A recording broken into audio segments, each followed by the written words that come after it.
সাহাবা কেরাম কেমনে নামাজ আদায় করত, আর আমরা নামাজের ব্যাপারে উদাসীন। ইমাম সাহেব যদি বলে যুবক নামাজ পড়ো, মাঝে মাঝে কই হুজুর আমার কাপড়টা তো বালা না। কারণ যদি বলে কাপড় ভালো না, হুজুর তারে জোর করতে পারবে না। কথা বলেন ঠিক কি না? এই জন্য বলে হুজুর আমার কাপড় ভালো না। আসলে কাপড় ভালো না তা নয় যুবক, তোমার কপাল ভালো নয়, তোমার কপাল পুড়ে গেছে। কারণ তুমি একদিন মরবা, আমিও একদিন মরবো। তোমার দাদা ছিল, দাদা চলে গেল, দাদি ছিল, দাদাই চলে গেছে, তোমার বাবাও চলে গেছে, মাও চলে গেছে। একদিন তুমিও চলে যাইবে, কবরের বাসী হইবা। এই দুনিয়াতে বেশি দিন থাকা যাবে না। এই জন্য রাসূল করিম সাল্লাল্লাহু আলাইহি ওয়াসাল্লাম বলেন, আউয়ালু মা ইউহাসাবু বিল আবদু ইয়াওমাল কিয়ামাতিস সালাহ। কিয়ামতের দিন সর্বপ্রথম বান্দা বান্দির নামাজের হিসাব হবে। নামাজের হিসাব ছাড়া এক কদম সামনে আগাইতে পারবে না। নামাজের হিসাব সবাইকে দেওয়াই লাগবে। কিয়ামতের ময়দানে যখন আল্লাহ পাক আমাদেরকে উঠাবেন, আমরা সিরিয়াল ধরে দাঁড়াবো, হিসাবের পাল্লা সামনে থাকবে। বলা হবে হিসাব দিয়া সামনে বারো, সামনে আগাও। বলা হবে কি হিসাব দিব, আগে নামাজের হিসাবটা দাও। 5 ওয়াক্ত নামাজ সঠিকভাবে আদায় করছিলা কিনা?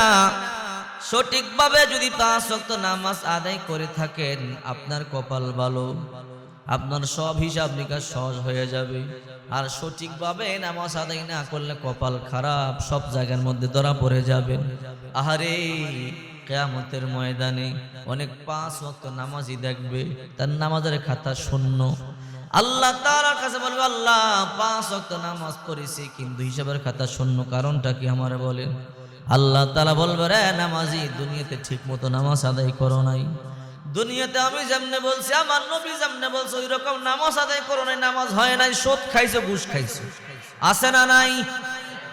সুদও খায়, ঘুষও খায়, নামাজও পড়ে, মিথ্যা কথাও বলে, চগলখড়ি করে নামাজও পড়ে। কথা বলেন ঠিক কি না? ওই রকম নামাজ আদায় যদিও করেন, কিয়ামত পর্যন্ত এক ওয়াক্ত নামাজ আল্লাহ তাআলা কবুল করবে না।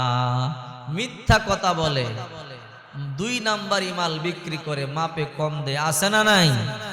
যখন কথা বলে, মিথ্যা কথা বলে, মানুষের গীবত করে, নামাজ ছেড়ে দেয়, পর নিন্দা করে, হারাম খায়, সুদ খায়, ঘুষ খায়, বাইসা চলে না, আবার নামাজও পড়ে, এমন পাপী আছে না নাই? ওই পাপীর নামাজ কোনোদিন আল্লাহ দরবারে কবুল হবে না। তারা দেখবে হিসাবের খাতাটা কিয়ামতের ময়দানে শূন্য, কোনো নামাজের কোনো হিসাব আমল নামা নাই। বলবে আল্লাহ কারণ কি? ঠিক মতো নামাজ আদায় করো নাই, সুদ খাইছো, ঘুষ খাইছো, মিথ্যা কথা বলছো, চুরি করছো, জিনা করছো, নামাজও পড়ছো, তোমার ইবাদত কোনো কবুল হয় না। কথা বলেন ঠিক কি? দেখেন এক লোক বহু দূর থেকে আসছে, কাবাগরের গিলাপ দইরা কাঁদতেছে। কাবাগরের গিলাপ, চিন্তা করেন, কাবার গিলাপ দইরা কাঁদতেছে। যেখানে দোয়া করার সাথে সাথে দোয়া কবুল হয়, সেই কাবাগরের গিলাপ ধরে কাঁদতেছে, আল্লাহ তুমি আমারে মাফ করে দাও। বহু দূর থেকে সফর করে এসেছি, ক্লান্ত পরিশ্রান্ত, চোখের পানি ছেড়ে কাঁদতেছে। নবী বলে, সাহাবীরা দেখো, ওই ব্যক্তি বহু দূর থেকে আসছে, কাবার গিলাপ ধরে কাঁদতেছে, কিন্তু যতই কান্নাকাটি করুক আল্লাহ তার দোয়া কবুল করবেন, আল্লাহ তারে ক্ষমা করবেন। সাহাবীরা আশ্চর্য হয়ে গেল, কেন নবীজি?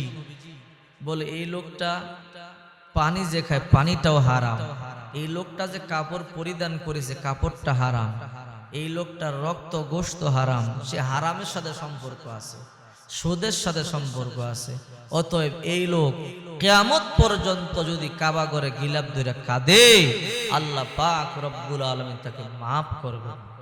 আহারে, আমরাও তো নামাজ পড়ি, মিথ্যা কথাও বলি, চগলখড়িও করি, অন্যের গীবতও করি, অন্যের ক্ষতিও করি। এগুলো করে যদি কিয়ামত পর্যন্ত আপনি নামাজ পড়েন, কবুল হবে না। আমাদের একদিন মরা লাগবে কি লাগবে না?